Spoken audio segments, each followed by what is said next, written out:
Well, good evening and welcome to Tucker Carlson tonight. It is all coming out now. A supposedly legitimate political race for the nation's highest office, undermined by collusion between a candidate and a powerful outside actor.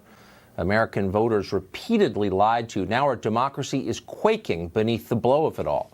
Referring, of course, to the 2016 Democratic presidential primary. That party reeling from a recent piece in Politico by former acting DNC chair Donna Brazile. In the article, which is taken from her upcoming book, Brazile says the DNC essentially handed itself over to Hillary Clinton's presidential campaign, giving the Clinton campaign control over fundraising, strategy, and financial decisions. They even had veto power over hiring at the DNC. The revelation is shocking, even among people who suspected it was true, and it's now splitting the Democratic Party. Senator Elizabeth Warren of Massachusetts now says the 2016 race was, quote, rigged in the primaries. Current DNC Deputy Chair Keith Ellison of Minnesota, who supported Bernie Sanders, said the party is betraying millions of voters. House Minority Leader Nancy Pelosi, however, says, stop talking about it. Time to move on and focus on the next election and not feud over the last one. What about voters, though? Do they have a say in all of this? Should they have had a say? Christy Setzer is a Democratic strategist, president of New Heights Communication, and joins us tonight. Christy, thanks a lot for coming on. I'm really glad to be here. Thanks, Tucker. How is this not the definition of corruption? Well, I know that Donna Brazile would like to sell some books. However, she fails to account for two things. The main argument that she makes in this supposedly explosive piece is, one, that when she got to the DNC, two things were happening. One, it had been mismanaged, and two, she felt that people there had their finger on the scale for Hillary.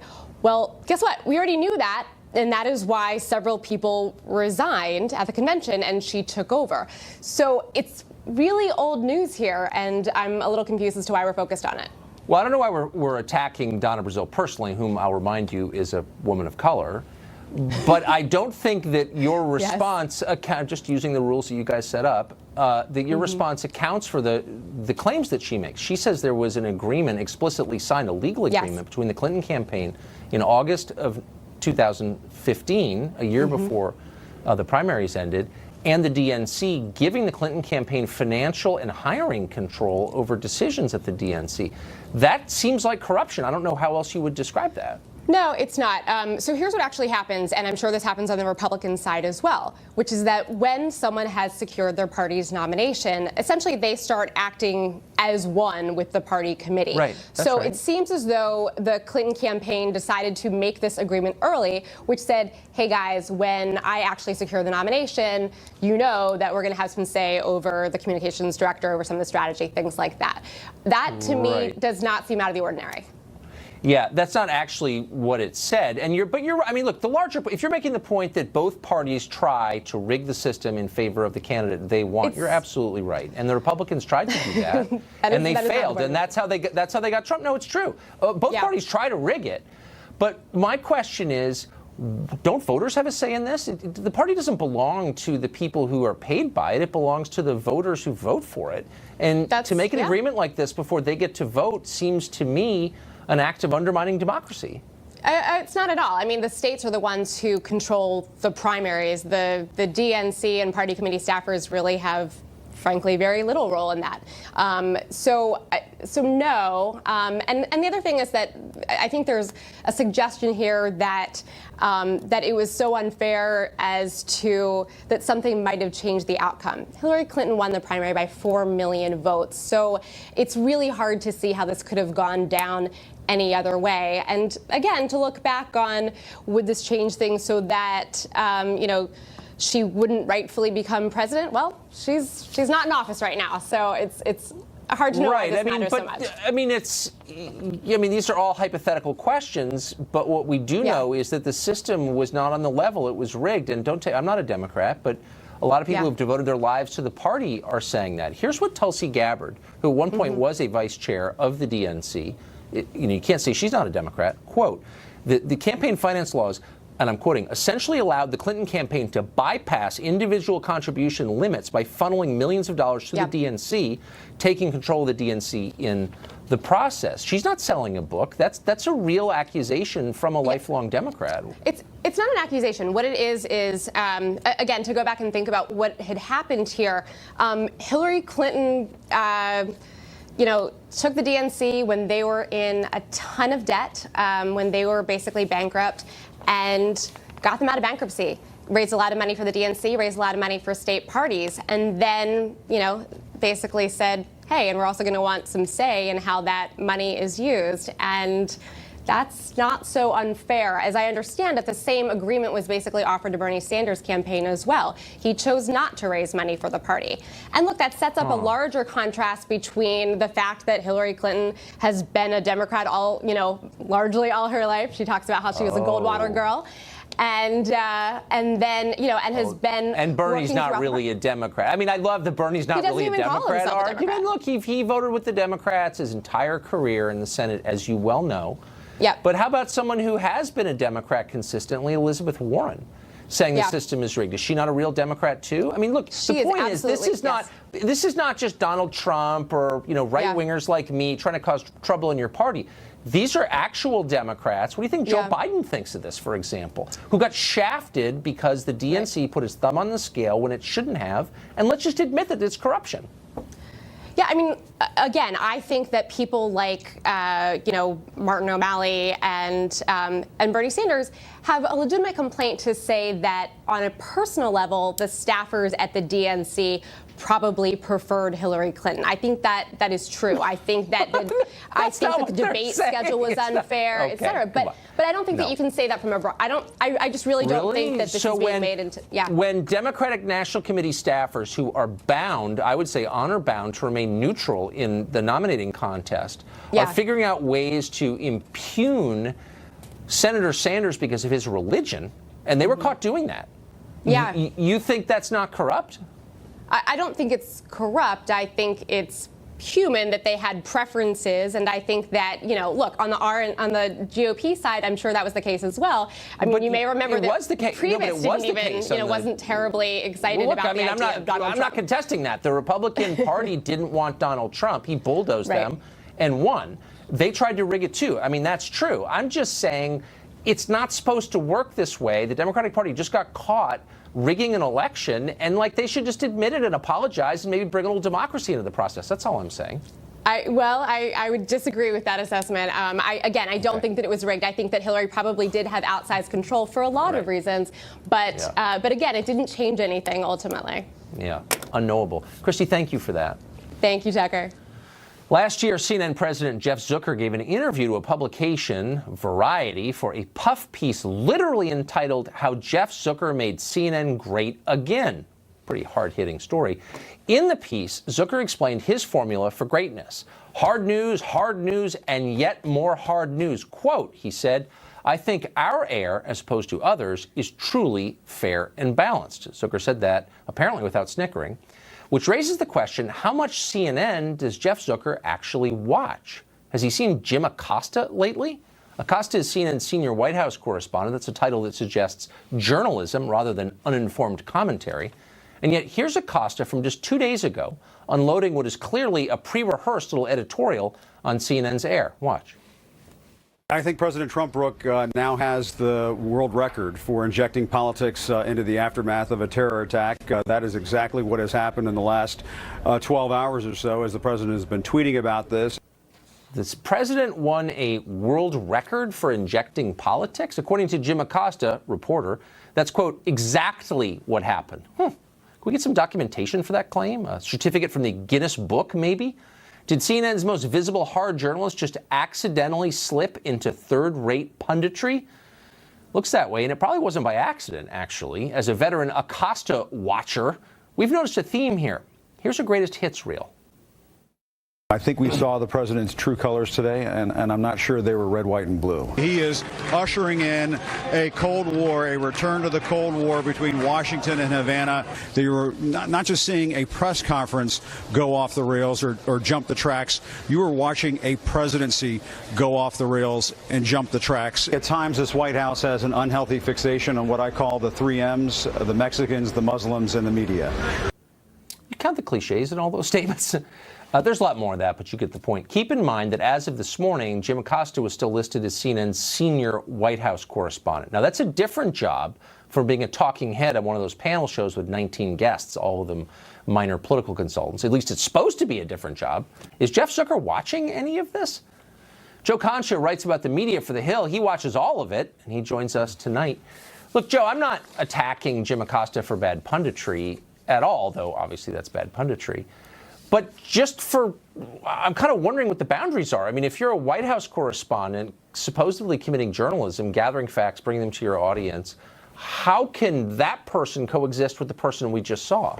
It cannot, Tucker. I mean, as far as reporters are concerned, you could say that Jim Acosta is the face of the anti-Trump movement. And that's fine if he's an activist or even an opinion host like yourself. The problem is, as you've noted, he is a senior White House correspondent for one of the largest news organizations in the world. And what that does to CNN by extension, fairly or not, because there's plenty of good reporters over there, it gets labeled as not an objective news network that leads with facts first, but as the opposition party. And if you talk to folks within the administration, and I have, and you ask them, are Jim Acosta's day-to-day antics in terms of making himself the story, is that good or bad for you? And they enthusiastically say yes, because he is making our argument for us that not only is the media as a whole, because now they could use a broad brush, negative towards us, but they treat us with hostility, and they're actually, during these press briefings, taking a side on a position and openly debating us on it. That's not what White House senior correspondents do. Well, it's not. It's not. And, you know, for all the grief that Fox takes, mostly because of shows like this, that I'm jumping around, getting your face with my opinion, and I get that's fine. Our guys at the White House don't behave like that. I mean, they're not running around giving little editorials about things. They never have been like that. Does no one else notice that this is happening at CNN? And by the way, I should just say, you're right. There are some really good people at CNN. I know them. I used to work there. And there still are. But Jim Acosta seems to discredit them. And you're saying, is anybody noticing it? Well, of course they are. I mean, he's one of the most visible people on the network. A lot of people watch the press briefings. It beats some soap operas on major news networks. That's a true fact. Let me read you. There was a profile on Acosta in Politico at the end of September. And this is how the last paragraph reads. Acosta took a last sip of his beer, content that, and I'm going to accentuate the words here that tell you everything wrong about the way he's going about his job. Content that he was on the right side of history. Quoting Acosta, people are going to look back at this moment and ask each and every one of us, what did you do when Trump was doing this to America? What role did you play? Now, that's taking a side and saying that my ideas are better than your ideas and my worldview is more righteous than yours. He sounds like Dietrich Bonhoeffer. Was he a theologian or something? I thought he was a white. That's just, you know, a German theologian who was murdered for his beliefs by the Nazis. I mean, the point is, he makes it sound like he believes he has a moral mission, when I thought he was supposed to be a reporter. Yeah, and the problem is that it's not just Jim Acosta, but other pundits at that network. The CNN political analyst, Brian Fallon, he was the national press secretary for Hillary Clinton. I asked your producers to put together this tweet, to put it on the screen, because it really just shows you what an analyst, a political analyst, should not be doing. He says that's a live look at Ed Gillespie campaign strategy meeting. He tweeted this out last week. Ed Gillespie is running for Virginia governor as a Republican. He came out against Charlottesville and that violence and that horrible day that happened there more than anybody. And you have an analyst doing that. Or you have April Ryan, who is a White House reporter for American Radio Urban Networks, but also is a CNN contributor and is on that air quite often. And she asked the press secretary just 2 days ago, do you think that the administration thinks that slavery is wrong in the U.S.? You don't ask a question like that, Tucker, if you want a meaningful answer. You ask a question like that to make yourself the story and get retweeted and go viral. I love how they're attacking Ed Gillespie as some kind of extremist. I mean, he's so moderate. Yeah. I mean, from my perspective, anyway. Someone told me the other day that Keith Olbermann isn't well. Have you heard that? Keith Olbermann, since the theme tonight is making yourself the story, obviously likes to say things that are provocative and over the top. That is not what's surprising. But on The View, and I don't know if you have this soundbite, but on The View, oh, you do? Okay, if we could play that real quick. You said recently via tweet that Trump and his family have done more damage to America than bin Laden and ISIS combined. Yes. Do you believe that? Yeah, we did really well after 9/11. I don't think the country has given itself enough credit for what we did not do after 9/11. We did not restrict all of the freedoms in this country. We did not single out people. Is he okay? I mean, are other people concerned about him?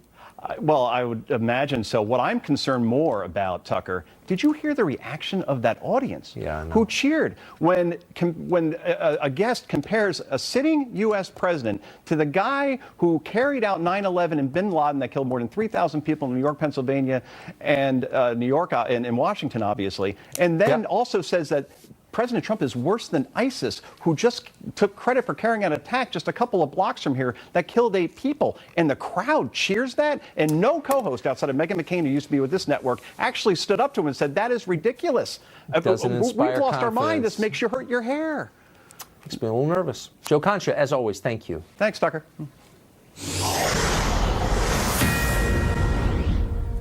Got a Fox News alert. The NYPD says it may have a criminal case against disgraced producer Harvey Weinstein. For an update on all of that, we're joined now by Jonathan Hunt, who's got the latest. Jonathan? Tucker, this is obviously a dramatic development in the Harvey Weinstein case, with the NYPD saying they are gathering evidence to prepare an arrest warrant, and that they believe the allegations made by actress Paz de la Huerta that Harvey Weinstein raped her in October 2010 are credible. We have an actionable case here. So we're happy with where the investigation is right now. Mr. Weinstein is out of state. We would need a arrest warrant to arrest him. What makes your story so credible? The ability to articulate each and every movement of the crime, where she was, where they met, where this happened, and what he did. Scores of women have now come forward with allegations of sexual harassment and assault by Harvey Weinstein. He has denied any criminal acts and is getting treatment for what he has called sexual addiction, although there have been various reports, Tucker, from TMZ and the New York Post's Page 6 that he is not taking that treatment seriously. He'll have little choice but to take this news from the NYPD very seriously indeed. Tucker? Jonathan Hunt, reporting for us live. Thanks, Jonathan. Well, Army deserter Bo Bergdahl learned his fate today. The sentence he received has some furious. We'll tell you why coming up. Bo Bergdahl is going free after he pleaded guilty to desertion and misbehavior before the enemy. A military court ruled today he should be dishonorably discharged from the military, demoted in rank, and fined $10,000. But he will receive no prison time. Is that just or not? Rob O'Neill knows a lot about this. He's a former Navy SEAL. He fired the bullets that killed Osama bin Laden, and he joins us tonight. Rob, thanks for coming on. Tucker, thanks for having me. It's great to be here. Give us some, and I know you have an informed perspective on this. Yeah, I do. Some context for what Bergdahl did.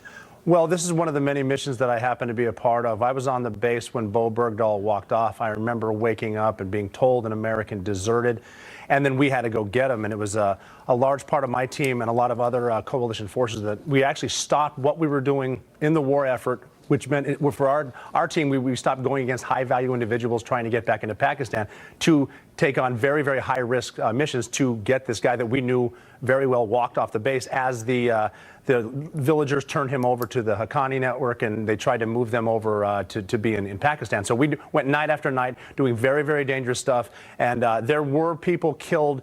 The Army was quick to dismiss. There was 6 soldiers that were killed between the August-September timeframe. Maybe they weren't necessarily going after Bergdahl, but they were in the right place, wrong time. They were killed. We had a lot of people killed. One of my guys from my squadron was shot.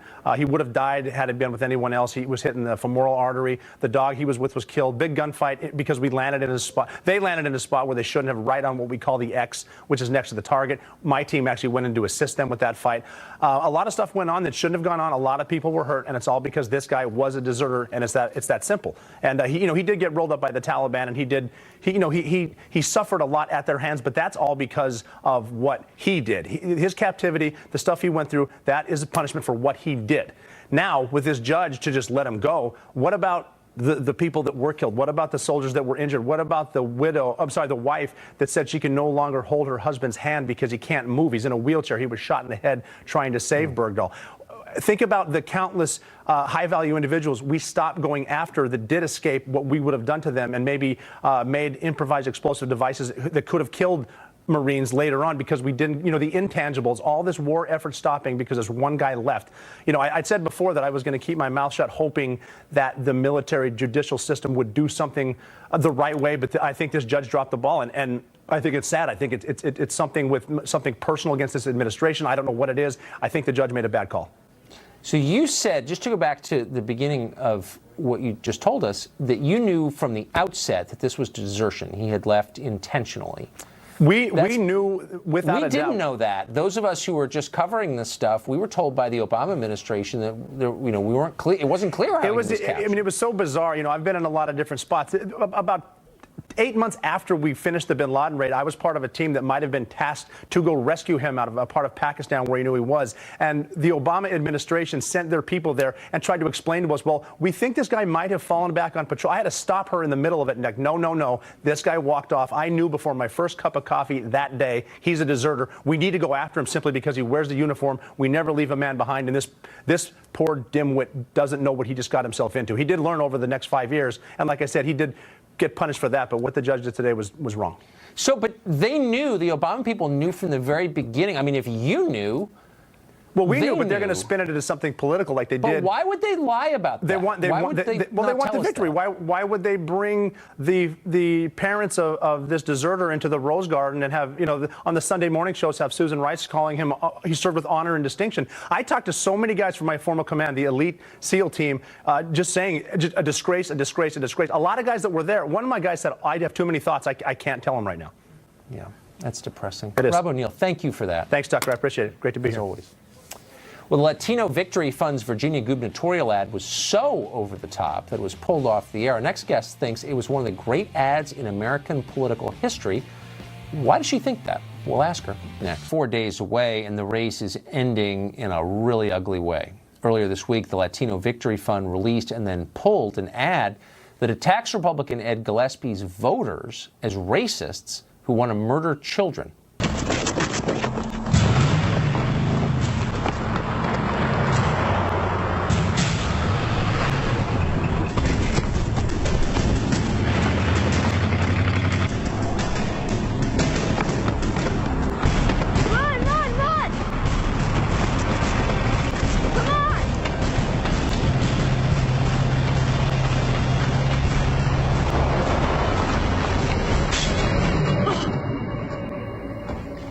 Democrat Ralph Northam's campaign has tried to distance itself from the ad, which is self-evidently disgusting. But not everyone agrees with that. LaDawn Jones was a Democratic member of the Georgia House of Representatives. She says that spot is perfectly defensible, and she joins us tonight. LaDawn, thanks for coming on. Thanks for having me back, Tucker. So I guess what bothers me about the ad, I mean, it's clearly race baiting, but it's also factually untrue. There are no Gillespie voters that I'm aware of who have run anyone down with a truck. This ad is only designed to play upon people's racial fears, and it's hard to see how anyone could defend it. How could you?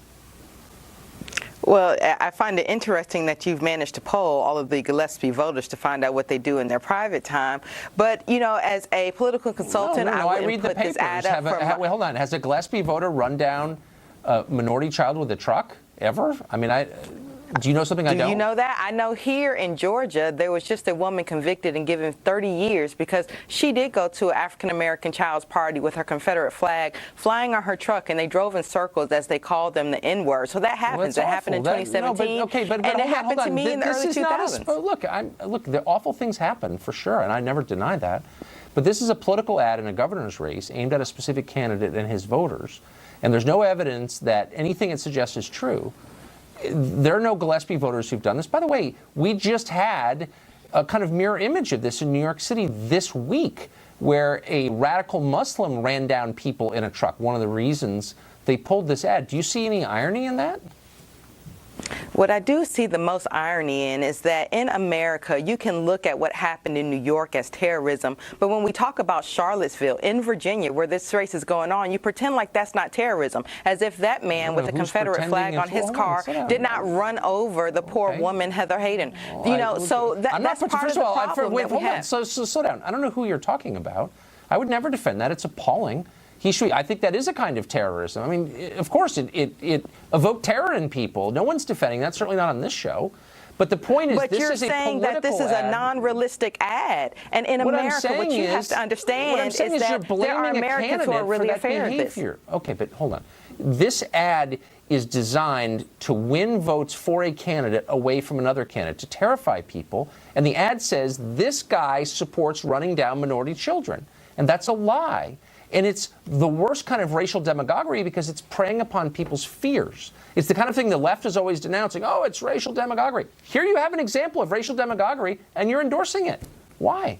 Well, you know what else that the right does? The right always says, we don't have time to be politically correct. Well, let me tell you what's something that's not politically correct in America. In America, there are Americans who are as afraid of someone running them over with a Confederate flag as they are of radical Islamic terrorism. Well, and instead of running from this and shaming it, you need to say, you know what, this is an uglier part of American history. And whether it has to do with Ed Gillespie or not, I don't know. But I know it's a reality here in Georgia. I know it was my reality when I was a child. Okay, first of all, you don't have a separate reality from anybody else. Reality exists independent of your views. I think you have a separate reality. No, look, reality because you're not exists. recognizing what America is showing right now. I don't want to have a philosophical conversation with you. I just want to make the point that this ad accuses somebody specific, Ed Gillespie, of a specific crime that neither he nor his voters have committed. Therefore, it is a lie. But more than that, it is bad precisely for the reasons you just explained. People are scared. This makes them more scared on the basis of a lie. Therefore, it's demagoguery. It brings us farther apart. Do you see what I'm saying? Poor Tucker. What you don't realize is that without this ad, there were already Americans who were afraid of this reality. This ad just depicts that. And the fact that you're running from it and trying to fight that is the problem with America. It's the problem with Republicans. This is something that we are truly afraid of. In the same way you are. Therefore, I'm part of the problem? I'm totally confused. Is there an Ed Gillespie supporter who's done this? Who? Yes, there is. You are part of the problem not because you're objecting to a lie, but because you want to turn this into a lie. You want to turn it into as if Charlottesville never happened. You want to pretend as if white. Actually, it is. This is Virginia. This is a governor's race in Virginia. This is exactly about Charlottesville. What did that have to do with Ed Gillespie? Look, I'm trying to be reasonable. I'm not sure you're capable of it, but I'm trying to walk through this slowly and ask you, how does what happened in Charlottesville relate to Ed Gillespie? Why is he responsible for it?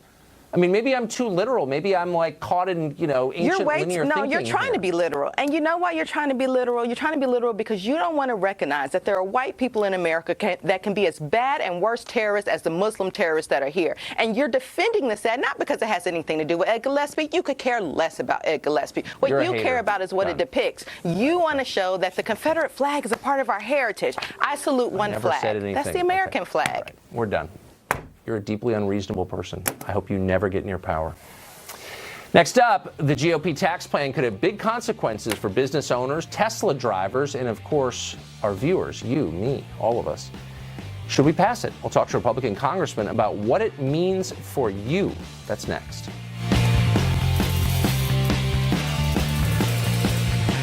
Party revealed yesterday its plan for the biggest overhaul of the U.S. tax code since the Bush tax cuts of 2001. This bill would slash corporate tax rates, increase the standard deduction for ordinary families, and impose a new tax on the endowment revenue of wealthy universities, some of the richest organizations in world history. It is a complicated bill. Not all of it is clear, but from what we know, is it worth passing? Congressman Sean Duffy represents Wisconsin. He supports the proposal, and he joins us tonight. Congressman, thanks for coming on. Hey, it's good to be with you, Tucker. Thanks for having me. So if the message of the last election was the middle class feels neglected and that an awful lot of Americans make less than their parents made, and if that's the core problem in American politics, and I think it probably is, how does this bill address that problem? So two things. One, as you mentioned in your intro, we let more middle-income Americans keep more of their income, which is a great thing. We simplify the code so people don't have to go to their accountant and do itemized deductions. But I think the biggest part is we're in a global economy, Tucker. We have American businesses, because our tax rates are too high, they leave our shores and they go to some foreign country for better tax rates. And so if we bring our corporate tax rates from 35 down to 20%, we're going to see American businesses actually come back home and bring their money back home and invest here in America. And when you have more investment, more business, that means more jobs for middle-income families with better wages, which is what this is all about, is how do we help the American family? And I think this package that Kevin Brady and our Ways and Means Committee put together is pretty awesome, considering the constraints that we had that the Senate gave us. So let's just take one company, Apple. So it's close. Its valuation is nudging toward $1 trillion. It's going to get a much bigger rate cut than any middle-class family, but it doesn't employ that many people, actually. So if this tax plan is good for Apple, how exactly will Americans benefit from that? You're confident they will? So let's walk through the Apple example then. So when Apple makes money overseas, they keep that profit overseas. They don't bring it back home. The reforms in this tax bill will say, Apple, all the money that you've made overseas, we're going to tax you, and you'll have 8 years to pay it off, but you'll be able to bring it home on day one. And so because we lower the rates and make it easier to bring profits home, we think Apple will invest more in America and offer more American jobs. One of the reasons why Apple isn't here is the tax code has incentivized Apple to actually leave America and go somewhere else. This reverses that incentive and says, no, Apple, we want you to come back home and employ Americans in the innovative and creative jobs that make your products so wonderful. And by the way, Tucker, I haven't been able to get an iPhone 10 yet, but I'm working on it. I heard it's great. I don't think it'll solve anyone's deeper problems. So let's say, let's just pick an example. Let's say my wife and I each make 45 grand a year. That puts us pretty solidly, I would say, in the middle class. We live in Schenectady, New York. So 90 grand combined family income. How does this change our picture? So what I can do is, I got the numbers for, if you and your wife make $59,000, your tax rates will, your federal tax rates will go down by 75%. You'll pay 75% less than you do today. Okay. And your tax filing will be way easier. And what I find fascinating, Tucker, is Democrats who, you hear the mantra every day on your show, and you push back on it, but Democrats say, we need to not give tax breaks to the wealthy. We need to raise taxes on the wealthy and preserve breaks for the middle-income Americans. And what we've done in this bill is pretty simple. We have driven all of the tax breaks towards middle Americans, and actually we've taken some of the tax breaks away for the wealthiest Americans. And we've seen Democrats all of a sudden become uncomfortable because they like the talking point of saying, no tax breaks for the rich. But when we actually accommodate them, the rich live in their districts. They have the limousine liberals who sip their lattes and love to talk about their social justice.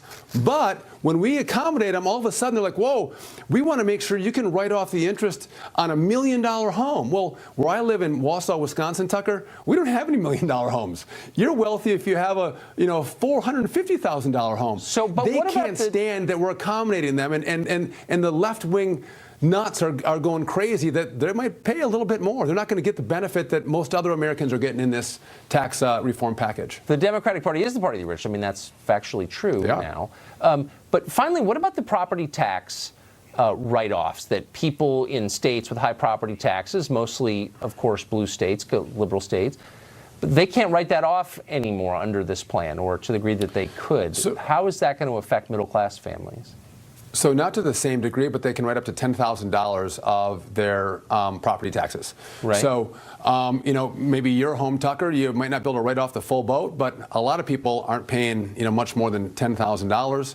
But also, you got to recognize that when you itemize, you now have gone from a $12,000 standard deduction to $24,000. So you have a whole group of people who won't have to itemize anymore. They'll have enough in the simplicity of the code to make it work for them.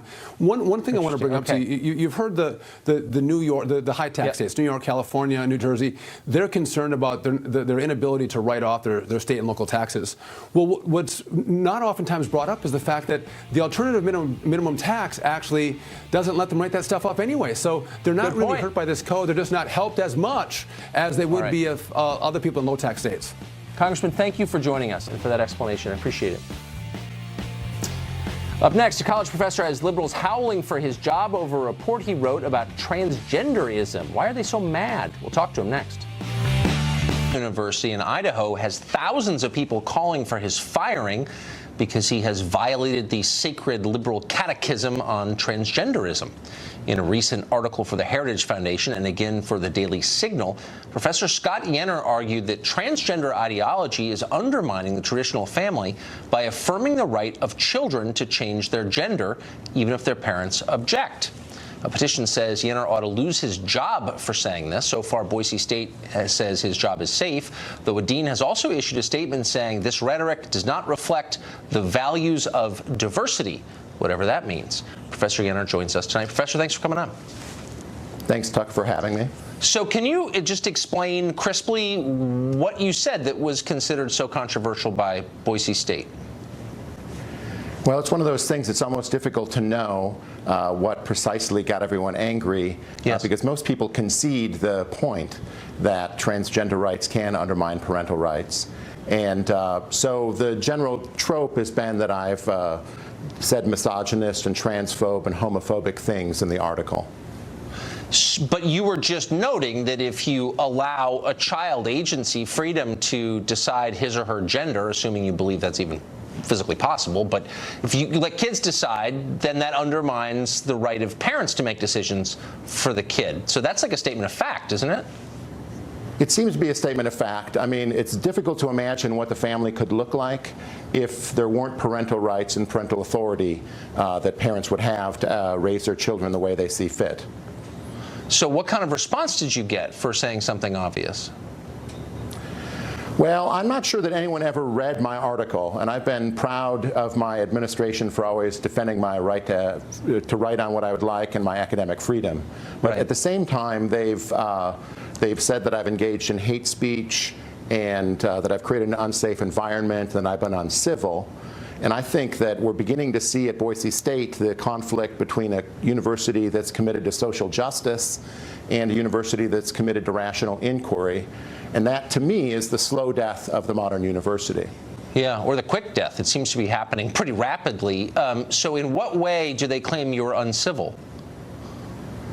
Well, I think the incivility that they see is that I don't affirm everyone's identity when I conduct my research on what the effects of identity politics are on the family.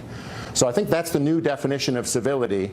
You have to affirm people in their identity in order to be civil. Whereas the old understanding of civility, which I think fits with a university that's dedicated to rational inquiry, is you can agree to disagree politely with someone.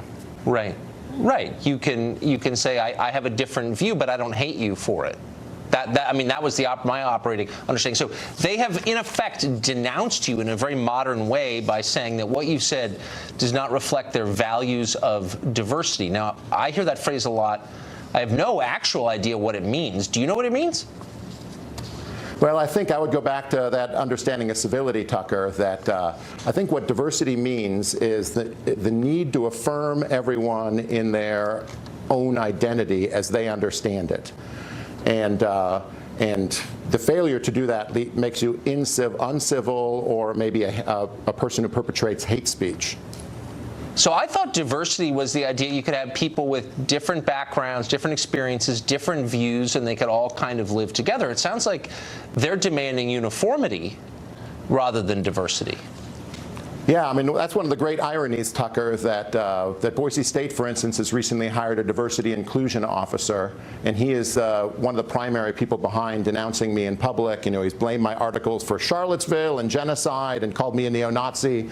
But what the effect of that is to make people without tenure and without the protections that come with an academic job less likely to speak, less likely to engage in ideas, and that's the diversity officer at the university. So the diversity officer is demanding conformity, and no one sees that as Orwellian or totalitarian. Looking from the outside in at the university, not just yours, but so many of them, it seems like a grotesque joke to a lot of people like me who are parents of college-age children. Like, at what point do you think the rest of the country says, I'm not sending my kids to a place like that anymore? Yeah, I mean, I would like, truth in labeling on campuses. If a campus isn't going to be dedicated to rational inquiry, they should just announce that they're dedicated to social justice and eradicating prejudices as they understand them, and allow people to choose which universities they're going to.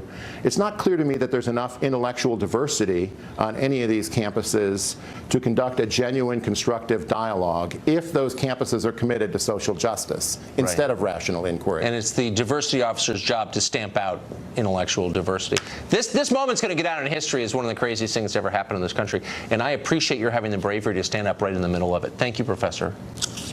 Thank you, Tucker. A sign outside a school is being treated as a hate crime because of what it said about white people. We'll tell you